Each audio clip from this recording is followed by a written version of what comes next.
Achando que sim. Vamos voltar a destacar o Coritiba. O Alexandre Senechal tem aí o pós-jogo, da derrota de ontem para o Corinthians lá em São Paulo, na Arena do Corinthians, no bairro de Itaquera.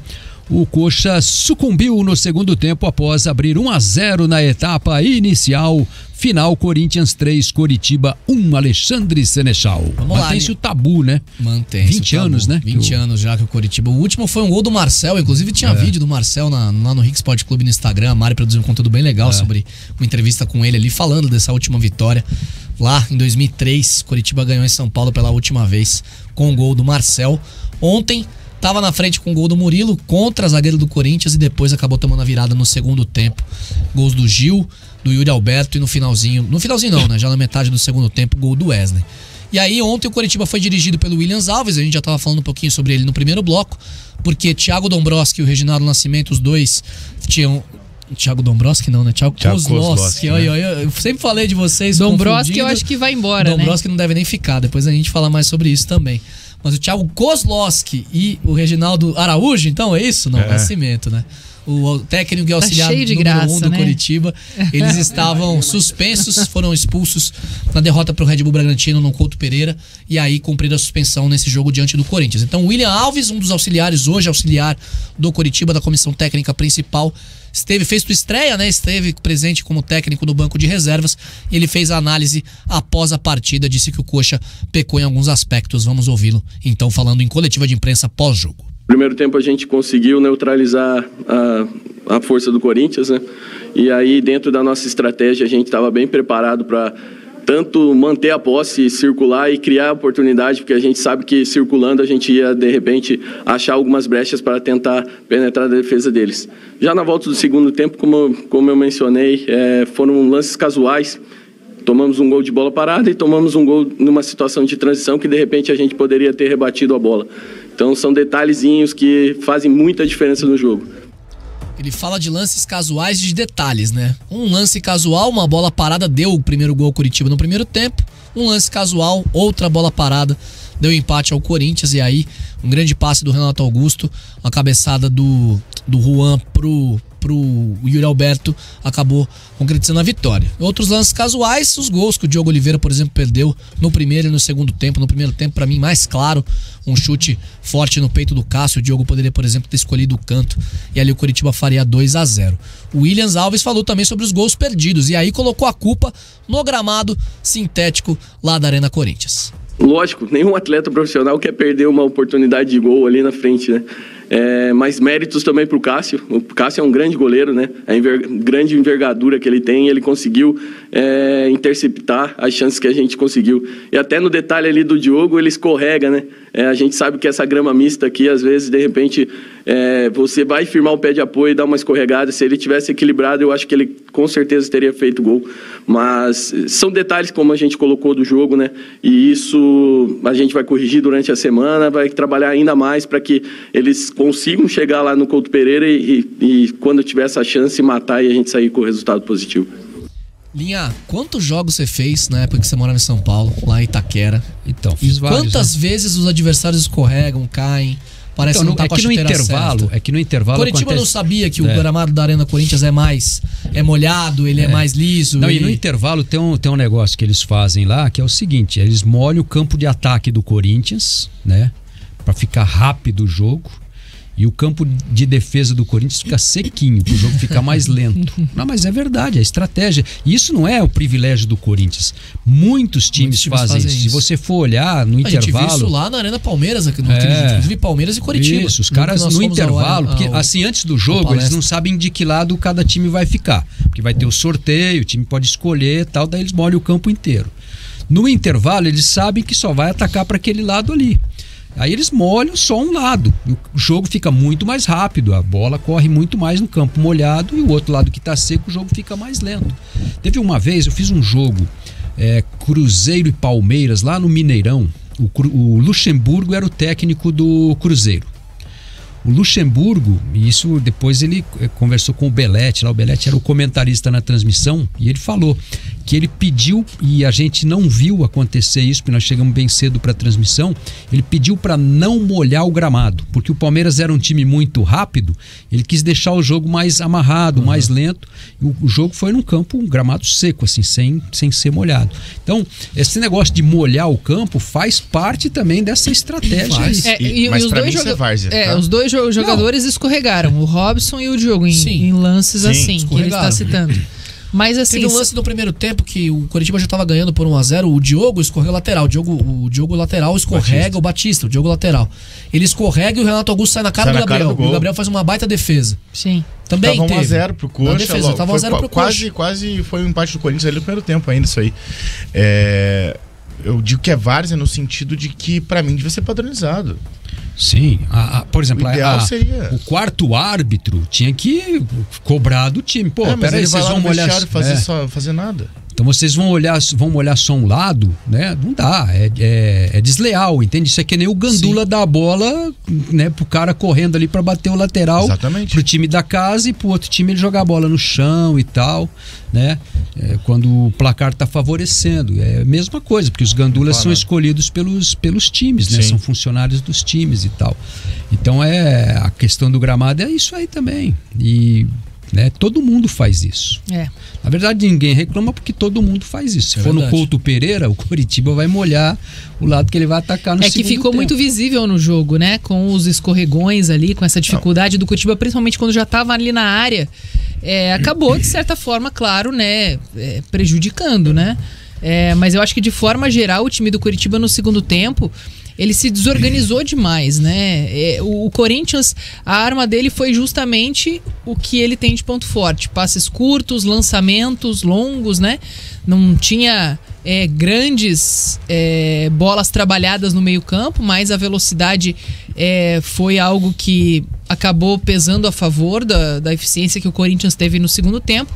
E o Coritiba parecia que não conhecia o adversário que estava enfrentando, né? Porque realmente ficou paralisado, ninguém acompanhava. Então, assim, a gente tá falando de falhas de finalização lá na frente, mas eu acho que o problema começou lá atrás. O Coritiba, eu acho, Jana, que se preocupou tanto com o Renato Augusto e neutralizou muito a jogada do Renato Augusto, que acabou esquecendo dos outros.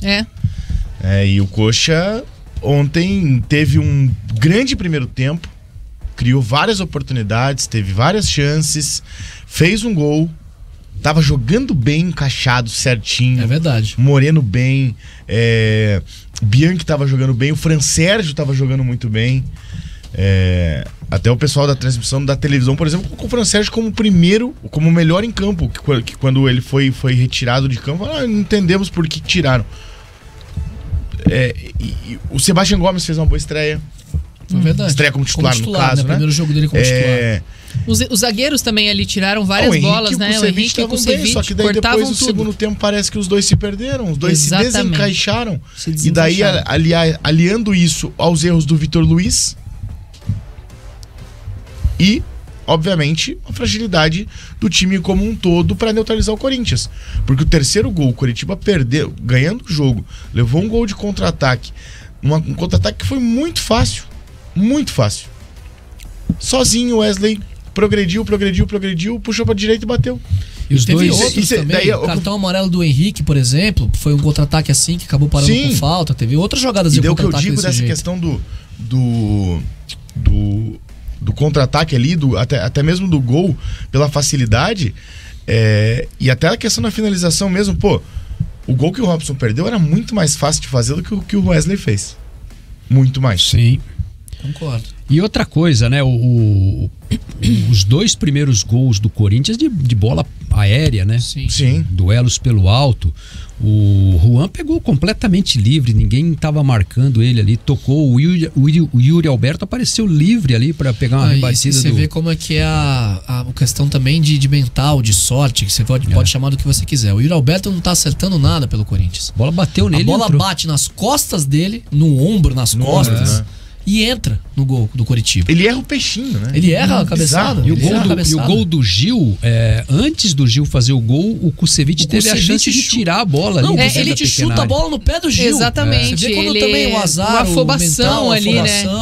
Você pode chamar se ele não chuta, o Gil não faz a bola gol, tava né? viva na área, ele na ânsia de tirar, ele deu passe. Chutou no pé do Gil. O Gil colocou o pé pro lado assim, a bola pegou certinho na chapa do pé do Gil e entrou. Não, mas depois o Coritiba se perdeu tanto que o Gil quase fez um gol de contra-ataque. É verdade. Em que ele rouba a bola, faz a tabela, sai pela esquerda. ponta esquerda. Meu Deus do céu, cara. E o Gil... Se o Gil não é um velocista, né? Se o Gil tiver um jogador no FIFA, ele tem 45 de pace. Só não fez o gol porque é zagueiro, né? Não, e a questão é que ele tava impedindo. Não, exatamente. A gente comentou sobre isso, inclusive, né? Que faltou... Ele deu uma chapada, a bola bateu, o movimento foi bonito.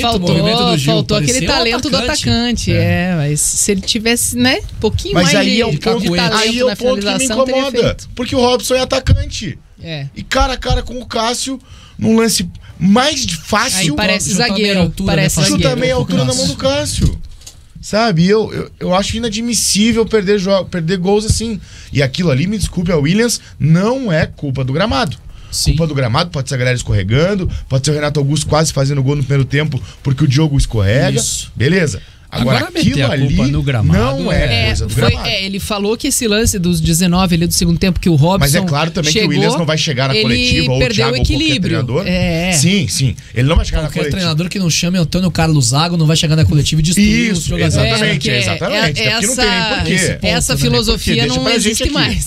As duas falhas do Vitor Luiz individuais foram cruciais para o Corinthians empatar. Não foram falha do gramado. Não. Sim. Mas a gente. Essa questão da finalização do Coritiba, que se ele tivesse feito um gol e tivesse empatado a partida novamente, ali 2-2, seria outro jogo dali em diante, né? O Coritiba foi se encolhendo e acabou, claro, na afobação, na ansiedade, no nervosismo, na reta final, na tentativa de tentar reverter o resultado. Acabou sendo engolido ali pelo Corinthians, né? Foi um desastre mesmo o segundo tempo. A gente comentou o primeiro tempo e fez vários elogios, claro, tanto ao ataque quanto à defesa do Coritiba. E no segundo tempo, poxa, retiro o que eu disse, né? Porque parecia outro time. Algo irreconhecível. Tudo que deu certo no primeiro tempo parece que foi esquecido. E aí, é claro que existem erros individuais. A gente tá falando do Robson, do Diogo. Tática também do Corinthians. Que perderam oportunidade, mas assim, coletivamente, né? O problema foi coletivo. Agora, eu vou levantar um negócio aqui. É o seguinte. Vocês acham que com o Thiago Kozlowski o Coritiba vai se recuperar no campeonato? Ou vai começar o turno semana que vem contra o Flamengo? Seria melhor o Coritiba pensar numa alternativa de um técnico mais experiente. Thiago, assim, tem potencial, enxergo nele um cara de muito futuro, mas não vejo nele, nesse momento, a bagagem suficiente. Talvez fosse um técnico ideal para começar no comando do Coritiba, no Campeonato Paranaense, para adquirir experiência, para ele poder crescer profissionalmente como treinador. Acho que ele pegou um rojão muito grande, que eu não sei se ele vai dar conta de tirar o Coritiba dessa situação. Não sei se a opinião de vocês é essa. A minha opinião, eu acho que o Coritiba poderia pensar nesse momento num técnico mais cascudo, um cara mais experiente, alguém que pudesse ter essa condição de levantar o time no campeonato. O Zago era esse cara, né? Então. Não deu certo. Né? E ele só... piorou. Precisa ter convicção também. Eu também acho que precisa ter convicção. O Coritiba efetivou o Kozlowski e agora faz o quê? 2 semanas? Mas o grande trabalho do Zago também foi na Série B, né? O Zago não é um cara assim que eu também não vejo essa bagagem toda de Série A, entende? Mas senão eu tô falando um cara de bagagem de Série A. A gente discutiria aqui que o Antônio Oliveira deveria ter continuado, então, porque olha o que ele tá fazendo, né? Mas é óbvio que ele deveria ter continuado. Eu também já falei isso aqui outro dia. E eu acho que é um grande erro do Coritiba. O torcedor pegava no meu pé que eu defendi o Antônio Oliveira aqui, ó. Ó a campanha que o Antônio Oliveira tá fazendo. Eu falei isso aqui no outro dia aqui, até achei assim naquela ocasião que os 25 milhões do Davidson era muito dinheiro e tal, mas acho que o Coritiba mudou de ideia. Mudei de ideia. Acho que o Coritiba devia ter investido nos 25 milhões, que hoje ele não estaria correndo o risco de perder todo o dinheiro que ele vai perder se for rebaixado. Com certeza. Ficaria barato os 25 milhões que investiria no Davidson. Eu concordo. O Coritiba errou demais em contratações, em muitas oportunidades. Pô, você pega Zé Roberto, cara. O Ceará não queria ele pra disputar a Série B, velho. Por que veio jogar a Série A? Então. Sabe? O Edu, o Cruzeiro não quis nenhum momento nesse ano. Mas então, aí isso cabe, o Edu essa serviu mesma... pra Série B. Não, aí a questão do Thiago, que você perguntou. Eu acho que o Thiago tem muito futuro. Achei ele um baita de um treinador, porque eu já acompanhei muito de perto ele. Não tô discutindo isso. Eu acho assim, eu tô dizendo que você nesse diz, momento... mas eu acho que ele já provou que ele é capaz. Pois é. Porque o Coritiba teve vitórias importantes ali, venceu o Fluminense com estratégias boas. Goiás. Só que daí muitas vezes a gente não pode colocar só a culpa no treinador também. Não, claro. Tem vezes que tem culpa no treinador, claro que tem, como tinha o Zago, por exemplo. Porque com o mesmo elenco, com os mesmos jogadores, o Coritiba deu uma resposta diferente, venceu jogos, melhorou, né? Então, beleza, aquilo ali, culpa do Zago. Já falei isso várias vezes, que pra mim, se o Coxa cair, a culpa vai ser do Antônio Carlos Zago até o final. Porque foi um péssimo início. 4 pontos em 12 jogos é inadmissível. E a situação, de fato, ficou muito difícil, né? Foi sobre isso também que o Williams Alves falou na coletiva de imprensa. É uma situação difícil, mas a gente já, conversando com os jogadores, é zerar tudo que já passou. A gente tem 19 finais pela frente, um novo campeonato.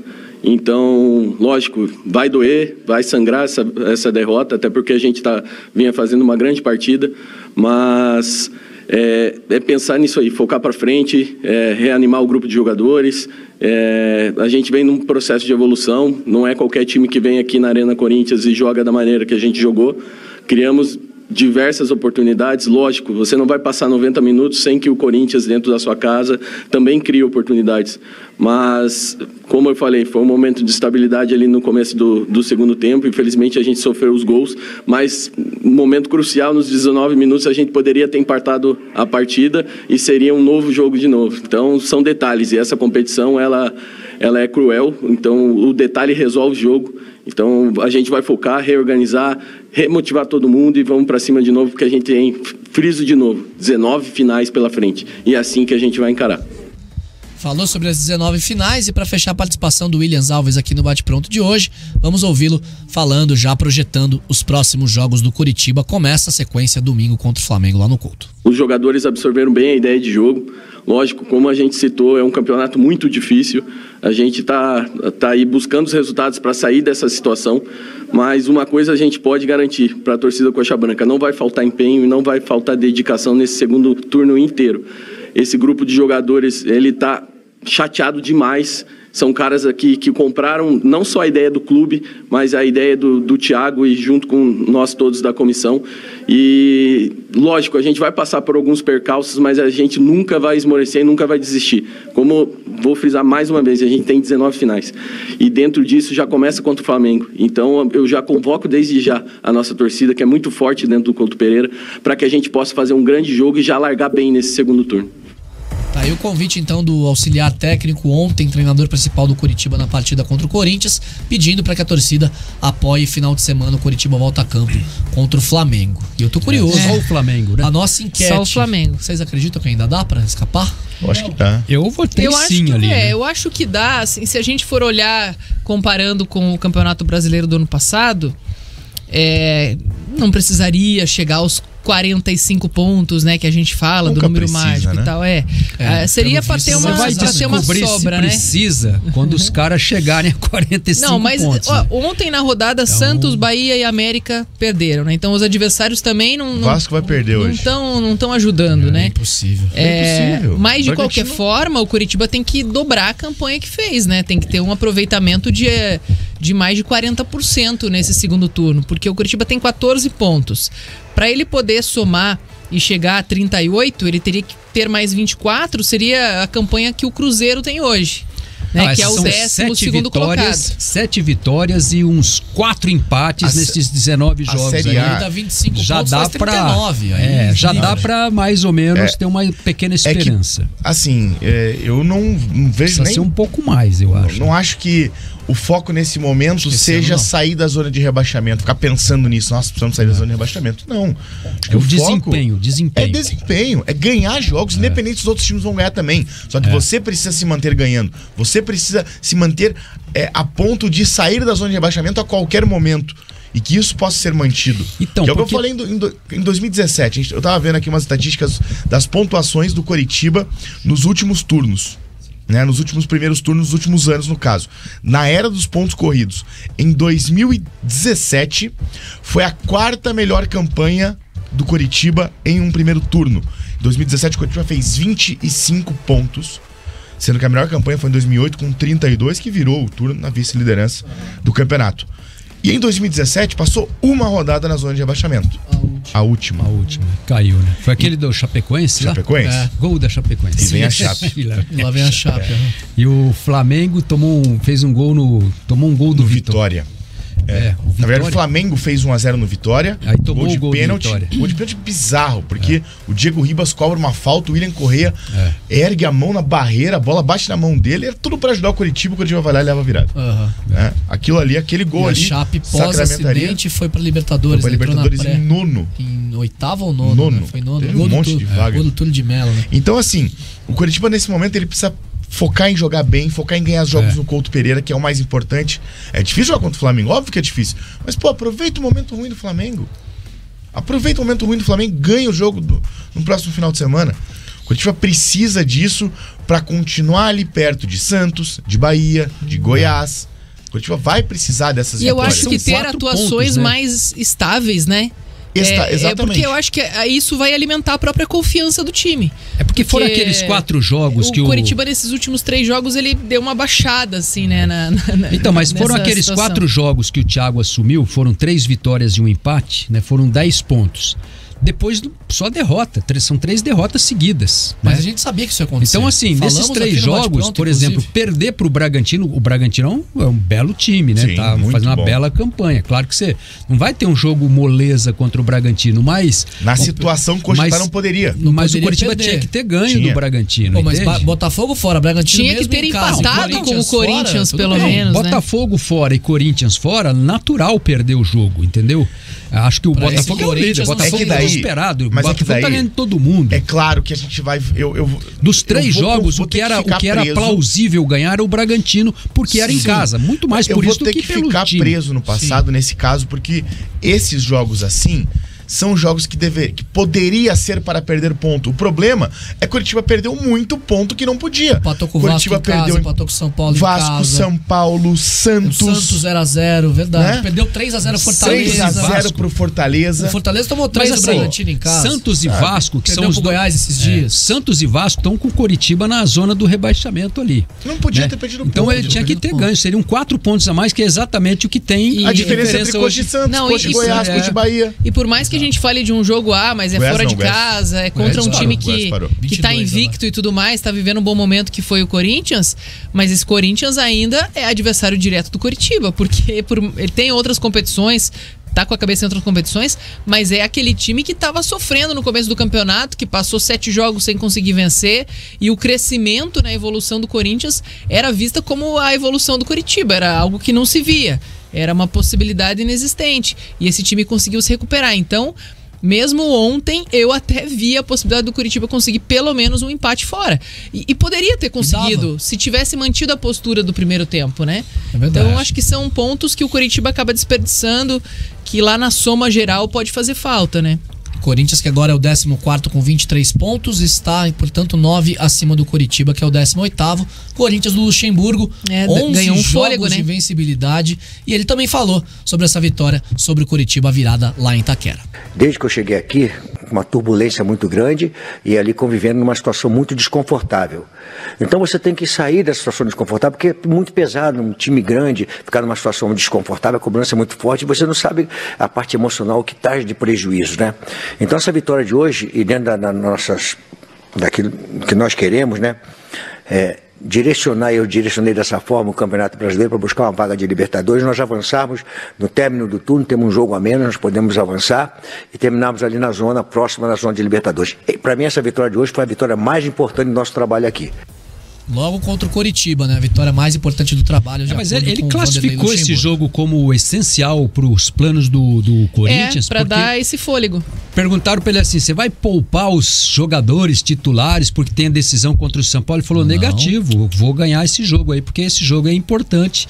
porque o Brasileirão, ele falou aí, ele já tinha falado quando ele assumiu, é o foco do Corinthians. O Corinthians tá numa semifinal de Copa do Brasil, mas o Luxemburgo acha que é mais importante o brasileiro, ele tá nas quartas de final da Copa Sul-Americana e ele acha que o brasileiro é mais importante. E também... seria uma tragédia pro Corinthians ser rebaixado. Sim, claro, com certeza. E ele foi contratado para salvar, né? E o plano dele era deixar o Renato Augusto um tempo no jogo, né? E poupar ele nos 45 minutos finais por conta da Copa do Brasil. Saiu lá com 25. Ele esperou os gols. Sim, depois dos 3 gols que ele tirou. Aí ele tirou. Ele viu o time perdendo, né? Ele viu outra cara. Não, e ele viu o time perdendo no intervalo, né? Ele manteve o Renato Augusto. Nível Brasil, ele é um dos melhores que nós temos aqui. O Renato Augusto joga muito. O próprio Luan, né? Luanel Messi, que tá no Grêmio? Eu ia falar falecido, mas é sacanagem. Que isso, ele reestreou ontem, pô. Reestreou ontem. E o Fluminense ganhou o Grêmio ganhou do Fluminense, pô. Então, o Luan falou num podcast que o melhor jogador que ele jogou junto, ele viu jogar junto, que ele treinou, que ele jogou junto, foi o Renato Augusto, sem dúvida nenhuma. Ele joga muito com o Neymar, né? Meio-dia, aliás, 1h05, meio-dia já